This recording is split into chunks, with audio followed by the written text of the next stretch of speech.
आयुर्वेदियंस, welcome to our channel secret Ayurveda. आज हम देखेंगे युक्ति और अनुमान प्रमाण के भेद और उनकी साम्यता, मतलब उनमें क्या डिफरेंस है और उनमें क्या सिमिलैरिटीज़ हैं।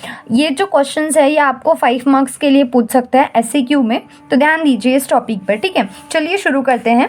फर्स्ट पॉइंट है, हम पहले देखेंगे अनुमान और युक्ति प्रमाण में कौन से साम्यता है करके। तो इसमें पहला पॉइंट है कि हेतु द्वारा त्रिकाल, मतलब कि भूतकाल, वर्तमान काल और भविष्य काल अवस्था में स्थित साध्य का ज्ञान होता है। मतलब कि तीनों कालों में जो है हमको हेतु के द्वारा साध्य का ज्ञान होता है। ठीक है, किसके द्वारा? अनुमान के द्वारा और युक्ति प्रमाण के द्वारा। ठीक है, दूसरा पॉइंट है, दोनों भी अप्रत्यक्ष प्रमाण है। मतलब कि देखिए, हम अनुमान प्रमाण में और युक्ति प्रमाण में दोनों में भी हम तर्क लगा रहे हैं ना।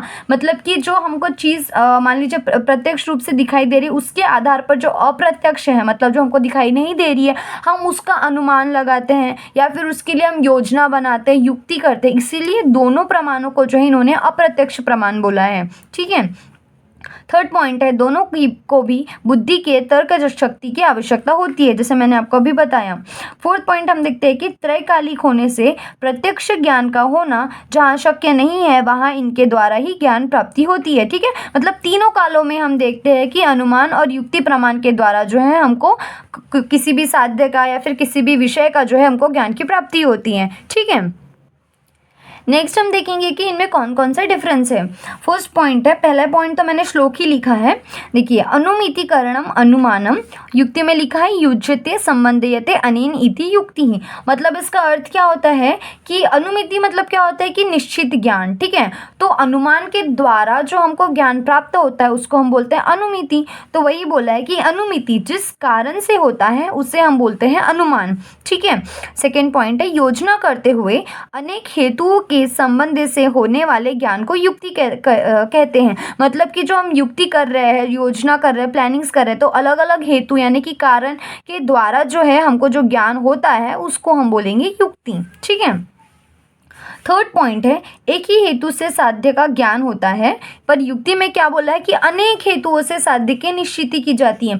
आपको मैं एक एग्जांपल देती हूँ, अनुमान का वही सेम उदाहरण देती हूँ कि आपको धुआं दिख रहा है और धुएं को देखकर आप अग्नि का अनुमान लगाते हैं। मतलब यहाँ पर जो धुआं है वो हेतु है और अग्नि जो है वो साध्य है। साध्य यानी किसको बोलते हैं? जिसको हमको सिद्ध करना है, और हेतु मतलब कि जिसकी हेल्प लेकर हम साध्य को या फिर किसी विषय को सिद्ध करते हैं उसको हम बोलेंगे हेतु।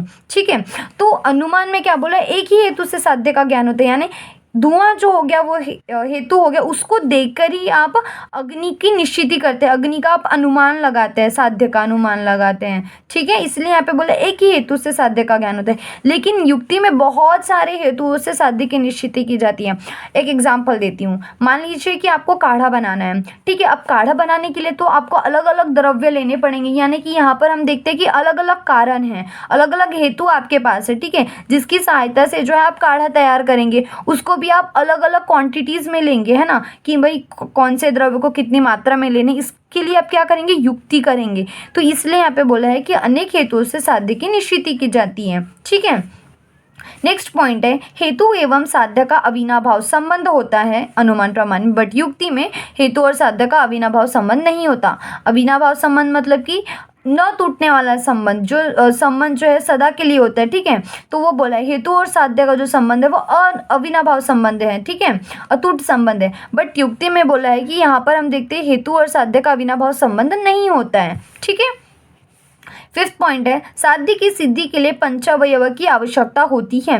मतलब कि एक उदाहरण देती हूँ आपको, अगर किसी सामने वाले व्यक्ति को आप कुछ बता रहे हैं, ठीक है, उनको आप कुछ समझा रहे हैं, तो उनको समझाने के लिए जो है आप पंचावयव वाक्य का इस्तेमाल करते हैं। मतलब पंचावयव का यूज़ करके जो है सामने वाले व्यक्ति को अच्छी रीति से समझाते हैं। ये किस में हमने देखा? अनुमान में देखा। पंचावयव वाक्य यानी क्या होता है?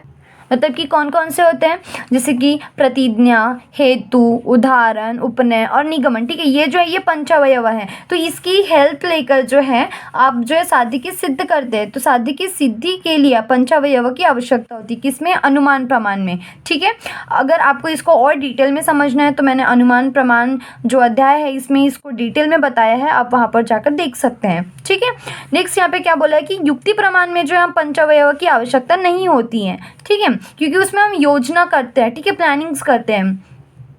सेवेंथ पॉइंट है कि अनुमान प्रमाण के जो है स्वार्थानुमान और परार्थानुमान आदि प्रकार होते हैं, बट युक्ति के जो है ये ऐसे कुछ भी प्रकार नहीं होते हैं। ठीक है। फिर सेवेंथ पॉइंट है साध्य के अधिक समीप जा सकते हैं, मतलब अनुमान प्रमाण में हम साध्य के अधिक समीप जा सकते हैं, बट युक्ति प्रमाण में हम साध्य के अधिक समीप नहीं जा सकते हैं।